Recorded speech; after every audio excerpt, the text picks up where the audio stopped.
Hey, everybody. Welcome to episode 11 of the Zero Hour Podcast, brought to you by Ground Zero Car Audio. What are we going to talk about today? Well, in typical us fashion, we were out on the road at a show, and we're going to talk about this show. So, Texas Heatwave was a really cool environment for us as an audio company to be, our team representing the brand at a car show. Why is that important? We'll cover that. And we will cover another aspect of the same show, which was a full-on sound quality competition tied into a car show. Again, something important. So I'm going to be joined by Nick. We're going to cover that, kind of go through some rundown of the show, why it was important, some of the vehicles, some of the accolades that we got to walk away with, and really just, again, shoot the shit and have some fun. Stay tuned. We'll be right back.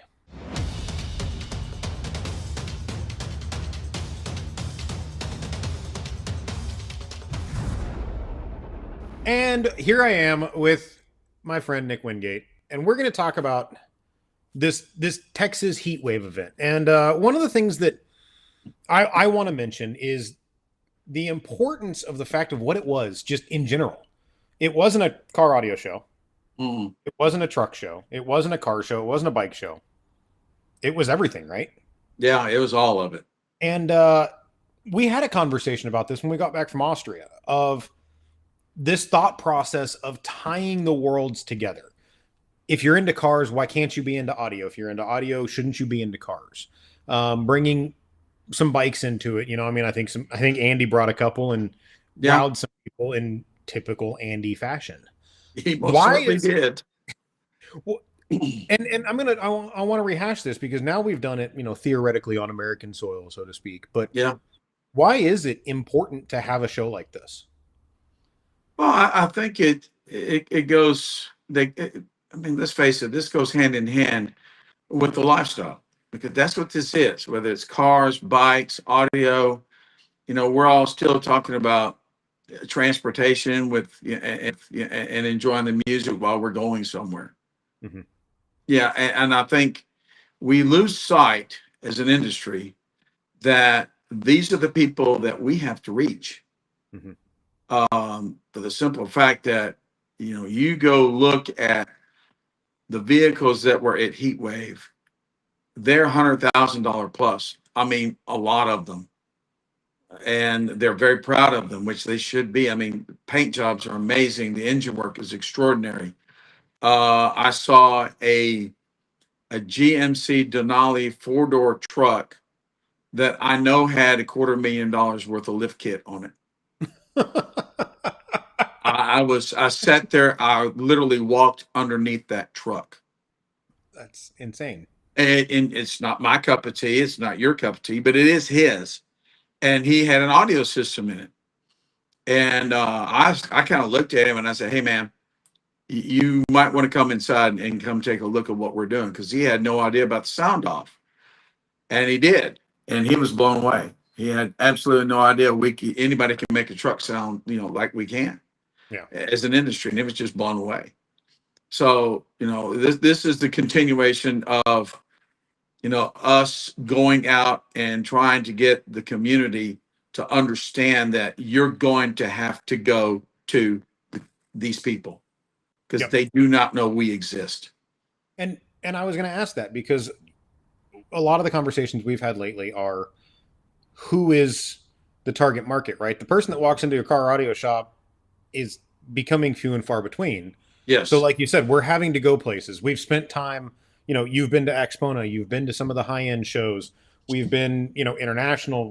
We're now doing stuff here that's people that maybe don't know we exist, or that the audio industry is still thriving from brands that aren't, the internet advertisers, right? So just, again, another avenue. Yeah, absolutely. That manufacturers in the industry need to get out and go, we're still here. We're still fun. And, come see what we can do. Couldn't agree with you more. So it's cool that we got this experience, right? Because not only was our team there representing, we had some cars there that absolutely just were wicked incredible. but we also had dealers there from Yes. both sides, coming together. So we've got a dealer who builds hot rods and builds audio packages and happens to do them in the same car. He's out there, hyping the heck out of what we're doing. We're there supporting the industry. What more could we do? What more is there to do? In something like that, what were we missing, or were we not? And this show was like the greatest that we've had so far. No, I don't think it was the greatest we've had so far, but it was close. I think Axpana was probably the one that turned the most heads because simple fact that those are the people who are willing to spend tens of thousands of dollars. Okay. Um, but in the same breath, you have to branch out. You have to go find those group of people that, quite frankly, don't even understand what it's all about, how good we can get the cars to sound. Okay. And that was the key. They understand loud. They Okay. understand loud and proud. But understanding what can be achieved, like this gentleman in this truck, he had no idea that we could get cars to image and stage and have depth, and he was blown away. And he wasn't the only one. I mean, we had a number of people that we demonstrated vehicles to, and everybody got out just shaking their head, going, "I had no idea." I still do that on a regular basis, so we can't say that it's No. exclusive to non-audio people, right? But Mm-hmm. but I guess that's why it's important that we continue to support shows like this, right? Is Mm-hmm. car builders, high-end home people, the average enthusiast, this market is shrinking. Yes. I And know we you. all know that. I mean, let's face it, we know that, the motorcycle cruising bike industry is shrinking. I mean, it's just a fact. Harley Davidson is down and they're not coming back. That demographic is my age and older, and we're dying. And so they know they've got a problem on their hands. There's only three sections of the boating industry that's growing right now, and one of them is $500,000 boats and up. Mhm. And who is that? Well, yeah, that's that's my age and higher that they're transitioning to do other things, or they are boating enthusiasts or fishing enthusiasts. Uh, so we have to take a look at where is the next group of people that we can reach. And I think this is them. It's high-end home audio. It's the folks that do the car shows and the truck shows. They know of music, they know of audio, but they don't understand how good it can literally be. And if we aren't there, and I mean we, the industry, if we're not there to demonstrate it to them, how can they become enlightened as to what we can do? Because they damn sure don't know we exist. Right. Yeah. So it was not only a good show just to be at. It was a good show for us. Oh, absolutely.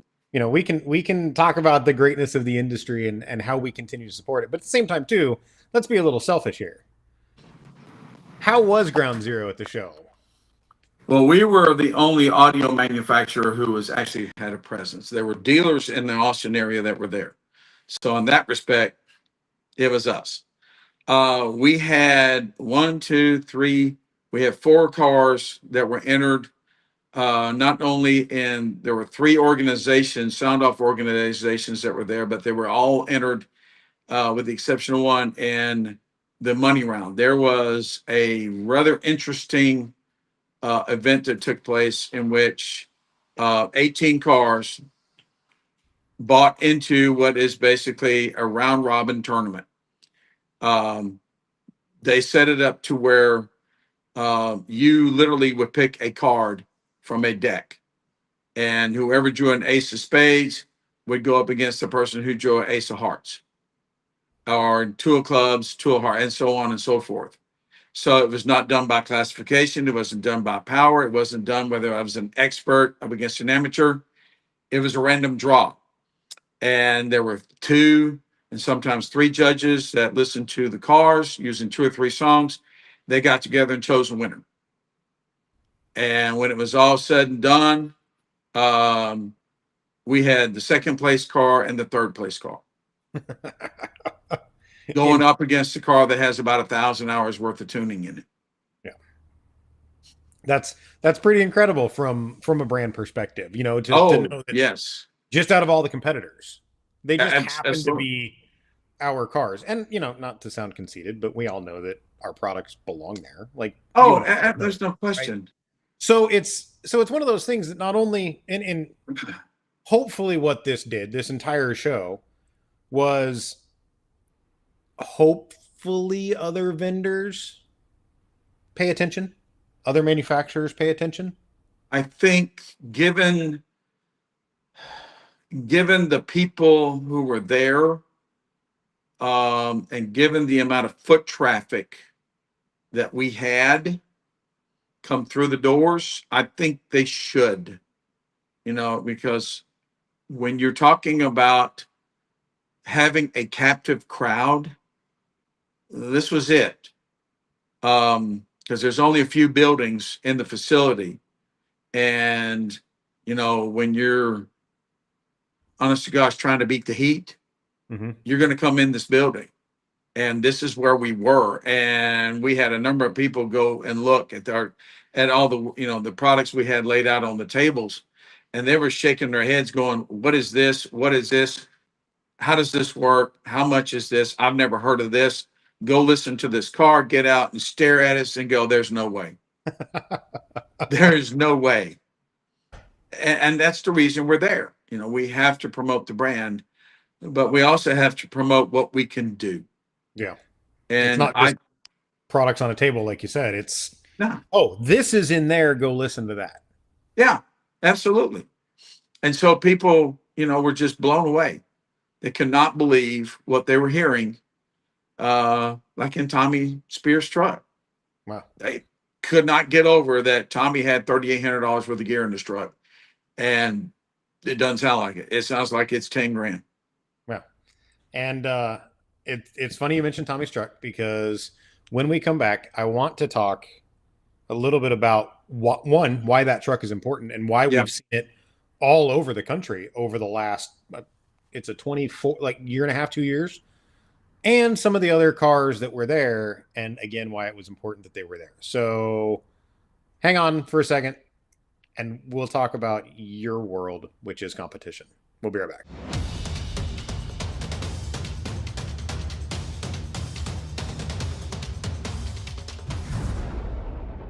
Okay, Nick, competition. Competition is your thing. I mean, don't get me wrong. High-end SQ, all the fun car audio is your thing. But Yeah. competition is the thing that you run circles, especially around me. But you run circles around a lot of people when it comes to the SQ competition thought process. Um, I want to focus on 3 cars that were there. I mean, I know we had 4 total. Yes. No, we had 5 things in competition. I mean, because I think one of Andy's bikes was in in a class, right? And It I was. think people outside were like, "Wait, what? What? No, That?" and they actually put Andy in the car class, and he ended up being 4th. And he was not the four. He was not the only. There were only 4 vehicles in the class. It was funny, but it's a testament to how good that bike sounds. Well, It's and that amazing. it, It's it, tell, amazing. tell me the last time you heard something he brought to a show that didn't make you go, "Wait, what? That's a motorcycle." No, every time Andy shows up with something, I just shake my head and go, "Really?" It's just really. It's And you're amazing. and you knew people at the show that thought the same thing. No, everybody that walked by, judges, non-judges, competitors, just general people walk by. When Andy would get on it, it would be like people would go, "What? Oh my God, you've got to be kidding me. That is a bike." Yeah. It was amazing. Yeah, it's fun, right? I mean, Oh, it is. It's a hell of a lot of fun. it is a hell of a lot of fun. So let's get to the 3 competition cars that were ground zero cars. Okay. Full stop. Okay. I want to start with Jim's because Jim's we've seen kind of out in the world. Yeah. But this was the first time that we've seen Jim's Ram with reference speakers. Yes. He's had them in about 3 weeks. So real quick recap on his and it's reference three ways in the front, Mm-hmm. three plutonium 10s, one center front, Yes. two Yes. vented in the under backseat location with a gnarly port configuration. Oh my gosh. Yeah. All uranium amps. Yes. Okay. So, I mean, not the highest tier of anything, No. but absolutely phenomenal product. He placed what were his standings at the end of the day? He was first in his class in IASCA, and he was first in his class in MCA. Okay. So, a car that had speakers in it for 3 weeks that Mm-hmm. had, I mean, we're talking this entire build is 7 months, 8 months old. Yeah, it's about 8 months old I right now. think, right? I'm trying to remember when he built it for finals last year. September. Okay. So, About 10 months. okay, yep. Going into competition with unheard speakers, untested, really, production speakers, Mm-hmm. first and first. Okay. Yep. That to me is absolutely incredible because that, again, speaks testament to what it is that we're out here trying to say. Mm-hmm. It's the most expensive series of amplifiers. These aren't the best No. 10. No. This is a product that was designed to achieve a goal, and Jim properly implemented and executed that goal. Absolutely. What were some of the impressions that people expressed to you getting out of that truck? Because I know it's not just that was really good. There was more to it. Yeah, this is from well, let's just start with the judging staff, who, all of these folks have been doing this for over 10 years. And they know what they're listening for. And the general consensus basically was that is the widest, deepest, most three-dimensional soundstage anybody has ever heard in a car. Period. Wow. It was amazing. Now, I heard that from more than one judge. And several of them made the remarks to me that it's 3 weeks old and it sounds like this, because Jim was telling them, and they're like, what's this going to sound like when it's fully tuned? Because we're not done by any stretch of the imagination. We just didn't have time. Right. And I'm like, yep, I'm at that point right now to where now it's going to be the little things that we're going to work on. And but Jacob, when you look at what it took Jim to get that together, and I think he's got a grand total of maybe 2 or 3 EQ bands in each speaker are being utilized. That's crazy. Right. And I think it's a testament to the design and the engineering of the product, obviously. Mm-hmm. But it also is like, okay, he had plutoniums in there 8 weeks ago when we were at the Kicker Show in May. And here we are in July, and it's the same enclosure designs. Nothing's changed. He just dropped these in and retuned the car, and look what it's doing. Right. That says an awful lot about how good these speakers are. And Now, I think they are. Now, shifting gears, because we can talk about, how good the speakers are, right? Mm-hmm. Let's talk about Amanda's Nissan. Because again, we're talking about a reference three-way. Yeah. It's 2 weeks old. It's 2 weeks old. The build in its entirety is 2 weeks old. Yep. Plutonium amplifiers. Yes. And a radioactive 15 IB. Yes. We're talking about what, a $399 retail sub? Yep. Or something like that? And nobody bought that. They had to look it up online to make sure I was telling them the damn truth. Now, did anybody complain about sub bass in her car? No. Okay, no. Okay. We had people telling me to turn it down. Right, and and it's sub bass, right? Like, I mean, we're talking about something that we know is going to can be ruthless. Oh yeah, or can be not enough. And especially with this bunch. Here we are, one give or take $400 sub. Right, just making people go, what? And they have to understand it's an infinite baffle. I mean, there's no enclosure. It's not a sealed box. It's not a vented box. They're using the trunk as the enclosure. And when I read the Theo Smalls on that driver, I told James Halter, the gentleman's this gentleman's wife owns the car.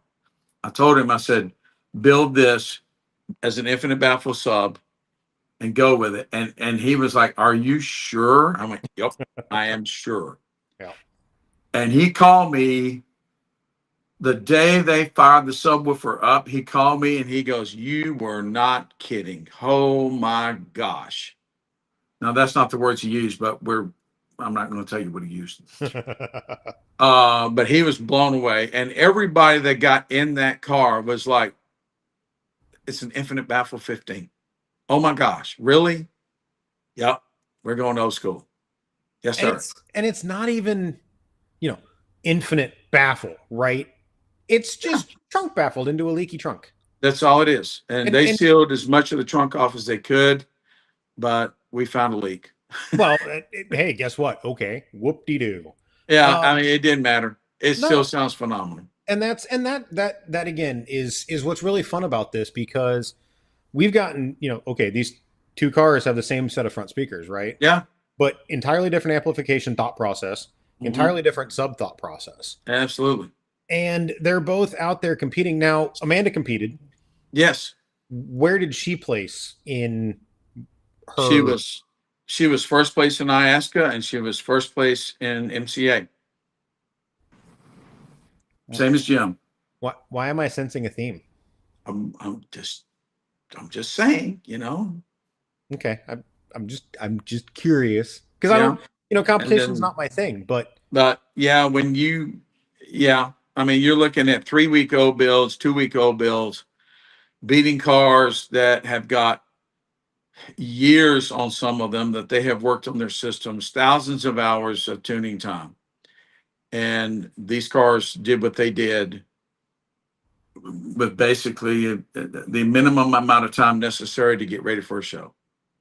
And that's, I mean, again, we're not talking smack about those cars because they're all phenomenal.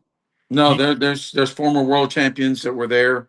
We had 2 Aggieland competitors who won Aggieland over the last 5 years. They were there, same cars, and like I said, Jim was third and Amanda was second in the money round, right? And the car they lost to, well, it's not anything to be ashamed of. No, and that's as soon as you told me who it was, I was like, okay, kind of saw that coming. Yeah, we all did, but right, still. But to go out and number one is 1,000-hour tune or more. 2 and 3 are week-old builds. Yeah, I mean, it's incredible to see, because it speaks to, like you said, you mentioned it when we were talking about, I think, Jim's. It's the design and it's the engineering and it's the thought process put behind the drivers, right? It is. It truly is. And when you think about Amanda's build, Amanda is using the 6.5-inch mid-base drivers in the doors in factory locations. The 3.5-inch mid-ranges are in the factory locations, and the tweeters are in the A-pillar. Okay. Now that's the only custom thing in the whole car other than the amp rack. Really and truly, that infinite baffle, anybody can build that, really and truly. Mm-hmm. The amp rack, it looks great. They did a great job, but again, it's not as if this was something Chris Pate took 6 months building. Right. And it works. Yeah. And that's what's incredible, is it's great product. It is fantastic.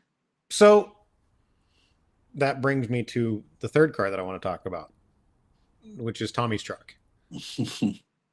I think we've talked about it in episodes past. We have. If we haven't, Tommy, I am sorry, because your truck has always been fun. And it was built to be fun. Mm-hmm. And it's not an SQ competition car. No. It's hydrogen 3-way front end, quasi-active, off a radioactive 4-channel amp, with 2 hydrogen flat 10s ported. Yep. On a Ground Zero competition amp. Ground Zero's entry-level processor, the 4-8X2. 4-, yep. This, like, $3,800-ish bucks, right? I Yeah, think I figured. Where did Tommy place? he was second to Amanda. Same class as Amanda. Same class as Amanda. Second place. Second place. Stacked class. Hmm. Okay. Why does that truck do so good? Number one, I think the acoustics of the car are really good. Okay. Two, Tommy and Andy built the A pillars. Okay, it's not factory locations. So they did optimize the drivers as far as aiming are concerned. Yeah, Andy did a phenomenal job. He did. I shook his hand. Um, but I also think it's one of those things to where the sum of the parts happens to work extremely well together. It's one of those builds, and I've designed them and sold them and had people install them and tune them and go, there's no way it could be doing what it's doing, but it does. Mhm. It does. It's musically very, very, very satisfying to listen to. Does it do what Amanda's does? No, it doesn't. But it wasn't made to do that. No. No, but I'm responsible for Tommy getting in. He wasn't going to do it. And I told him, I said, as good as this car sounds, you really should, because number one, it's going to enlighten judges to the product, which is what I wanted more than anything. But two, I also wanted as many people as I could get in this truck to understand, look, yeah, this is 13 grand sitting right next to it. This is 3,800. It's literally 60% of Amanda's car for a third of the price. Right. I mean, this is a amazing sounding system for this kind of money. And it's a testament again to the product, and how well the product works together. It's just one of those things where, you know, I almost get to the point where I'm like, and Jacob, you've heard me say this, hydrogen to me, dollar for dollar, I think it's the best thing they've built. I you I you to do this love that set of speakers, man. I do. I'm just sit there and go, really?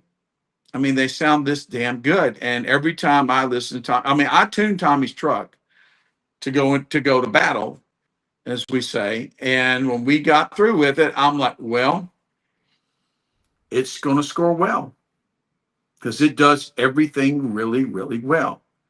And I told Tommy, I said, if you want to come back next year, you need a better source and probably a better DSP. And you could probably go with what you got right now and probably increase your resolution by 25%. Well, and Doesn't have change speakers or subs. I, No. I I think what shocks me, and it's a conversation I've had with Andy in the past, right? That one of the things we look at in competition is people are scared to want to compete with the thing that they turnkeyed, right? Yes. Tommy never would have competed with that truck. No. It wasn't designed for it. It wasn't built for it. It's not Mm-mm. purpose built. No one ever would have thought, hey, quasi active on not entry level, but moderately priced gear Yeah. is going to go place well. But none of us, I don't think anybody thought that. And I think what this shows is, again, when we let's look at the overall picture and how this truck relates to the overall picture of Heatwave, right? Mm-hmm. Every car in the yard at Heatwave was entered in some sort of a competition, right? Absolutely. Whether it was best of show or best interior or best paint, body, just whatever it was, there was a best of going on. There was. What that truck showed me is that all those guys could now put a simple system. And we've heard, I mean, Chris brought to SEMA one year, he brought Hermano, and Yeah. it was radioactive system, quasi active, 5-channel amp, 110. That was it. That truck was so fun to listen to and so impressive Mm-hmm. that what's to stop them from going and doing this with the correct tune, with Nothing. with an accurate tune? No, nothing. And And I think that's, again, we're going to come full circle, but that's what we have to be able to demonstrate to the rank and file that we don't reach. Look, you don't have to spend 15, 20 grand. You can spend 4 And you want to compete and you want to come have fun and come out and hang out with us and have a good time. And because that's the other thing, everybody saw that we were having a good time. We hanging out at our booth was damn near every judge in the organizations that were there. When they got done judging and taking a break, they were all hanging out in our booth. And because number one, we had chairs, so they could sit down and get. But number two is that, look, we were down there having a good time. We were down there. We were engaging people. We were talking to consumers. You know, they wanted to talk to me and talk to Tommy and talk to all of our reps that were there. They wanted to know more about the product, but they also knew that we were having fun. We were having a good time because I told everybody before we got started in this, I said, if you're coming into this and you want to be dead damn serious about it, no, you leave that to me and Jim and Amanda and Tommy. The rest of y'all, this is about you enjoying the show and getting to understand these people and interact with these folks and have a good time. Let the other side of this alone. Let me have it. Well, and I think you nailed it. I mean, it's having fun. It's BSing with your friends and hanging out and having a good time. And at the end of the day, if you walk away with a trophy, because guess what? You put up something great, even better. And, you know, I can relate that back in the day when I was living in California. Mm-hmm. We would do hangouts at American Honda Motors print shop, you know, because one of our friends worked there and gave us power and let us use their parking lot. And yeah, competition cars, but it wasn't competition. No. It was hanging out with your friends and having fun and shooting the shit and smoking a cigar with Mark or talking to Richard and, you know, seeing people grow in the industry and all of a sudden now they're, you know, Staples, NSQ. These are the things that are fun. And I think that got lost. Yeah. And this weekend, we did not have one complaint by anybody. Wow. Not one person complained about anything because we were there to have a good time. Everybody that comes to this show knows, yes, it is going to be blistering freaking hot. There's a reason they call it heat wave. But we're there also because we all know each other. If we've got new competitors coming in, hey, let's go help them. Let's make sure they're understood that they're welcome to the table. We want them to understand, like, hey, how many cars did I have to go listen to because they needed my help? And they're not within our group. I didn't care. I know these guys. You know, they're old friends. Of course, I'm going to go listen to the cars and tell them what I think. But it's about, again, it's about the music and us all enjoying the music and enjoying each other's systems. And isn't that what this is all about? Yeah, absolutely. I always thought it was. Oh, it is. It still is. We just got to get everybody to remember it and bring them all back. Yep. Plain simple. Yeah. Well, and on that note, you know, talking about having fun, I'm going to let you go so we can have some fun. But Nick, I want to thank you for you being here because that is something, this world is something you've been involved in for a long time. Oh yeah. And to see your passion still there or maybe even slightly rejuvenated about, you know, this thought process means a lot because yes, we know the industry is having trouble. Yeah. I don't think it's in trouble. I think we need to figure out ways to do what we're out there doing. Getting people excited, getting people to show, hey, we're having fun. This is still a thing. Everybody still loves music. Yeah. We all need to just remember that. Yeah. And I think if we continue to do this and we get a few more manufacturers / distributors to understand that you're going to have to get out there and you're going to have to rekindle the fires. Yeah. You know, the fires are burning, but they're just not burning they're not burning very high. And it's going to be up to us because if we're waiting for somebody else, Mm-mm. Right. We got to do it. Yep. Let's put in the work. Yeah, that's what we're doing. Well, on that note, we'll be right back.